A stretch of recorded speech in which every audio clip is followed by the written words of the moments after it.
خواجہ خواجہ غریب نواز رحمت اللہ علیہ، معین الدین چشتی رحمت اللہ علیہ، بڑے لوگوں میں سے، سن 6 صدی ان کا اور شیخ عبد القادر کا زمانہ ایک ہے، حرم میں ملاقات ہوئی، حضرت کی مجالس جمع ہوئی ہے، وہ لے لینا، اور حضرت پر ایک کتاب لکھی ہے، اس کا نام ہے لمعات خواجہ، لمعات خواجہ۔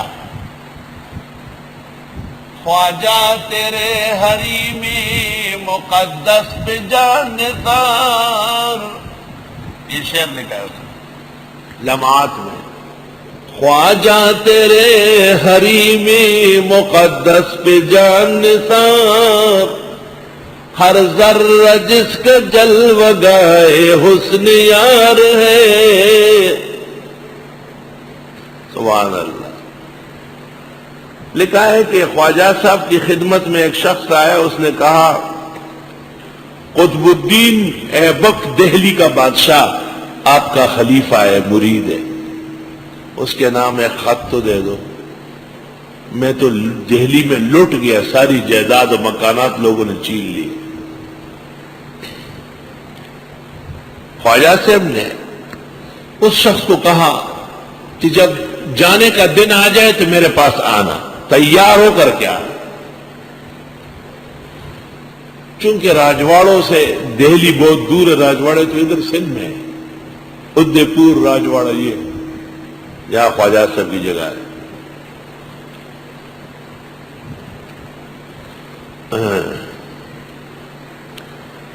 جس وقت وہ آدمی آ گیا، تیاری کر کے سفر کی گٹھلی کپڑے وغیرہ تیار کر کے لے آئے، میں جا رہا ہوں، حضرت نے بھی چادر کندھے پہ ڈالی کا چلے، کہا کہاں کا؟ دہلی؟ کہا حضرت آپ خط لکھے کرنا، میں جاؤں گا۔ قطب الدین کو پتہ چلا، دہلی کے بادشاہ کو، کہ خواجہ صاحب آ رہا ہے، وہ ننگے پیر اور ننگے سر بھاگتا ہوا ہے۔ وہ خواجہ صاحب یہ کیا کیا؟ کہ کیا کیا؟ ایک پریشان حال، آپ کی سلطنت میں اس کے ساتھ ظلم ہوا ہے۔ جب دم بخود ہوئے بیٹھ گئے، سب کچھ ہوا، تو خواجہ صاحب سے کہا کہ خط لکھ لیتے۔ خواجہ صاحب نے کہا میں نے اس کا درد و غم دیکھا، اور پھر میں نے قیامت کا منظر دیکھا، تو میرا خط اس کے لیے کافی نہیں ہوا، بلکہ میں نے چاہا کہ میں اس کے ساتھ خود آؤں، تاکہ قیامت کے دن میں شفاعتاً حسنتاً کا مستحق ٹھہروں۔ من یشفع شفاعتاً حسنہ یکن لہ نصیب منہا۔ فرید الملت والدین، فرید الدین مسعود گنشکر اجودنی رحمہ اللہ،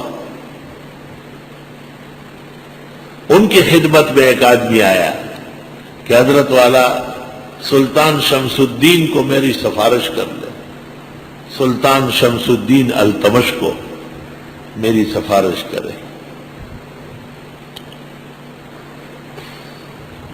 خواجہ صاحب خط لکھتے ہیں،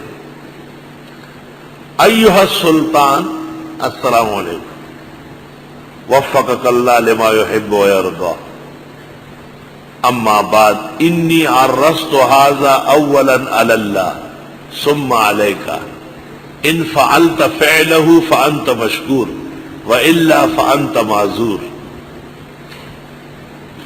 ولو شفیت شفاعۃ حسنۃ فانا عند اللہ یوم القیامۃ ان شاء اللہ ماجور، واللہ علیم بذات الصدور، کتبہ مسعود گنشکر۔ میں نے اس شخص کو پہلے اللہ کے حضور پیش کیا، پتہ چلا کہ اس کا کام جائز ہے، سفارش صحیح ہے، اگر آپ نے اس کا کام کیا تو آپ شکریہ کے لائق ہیں، نہیں کر سکے تو معذور ہوں گے، اور اگر میں نے اچھی نیت سے سفارش کی تو مجھے اللہ اجر دے گا۔ یہ خط حضرت صاحب کا راحت القلوب میں شائع ہے۔ خواجہ نظام الدین نے جو حضرت کے ملفوظات لکھے ہیں اس کا نام ہے راحت القلوب، راحت القلوب میں یہ خط شائع ہے۔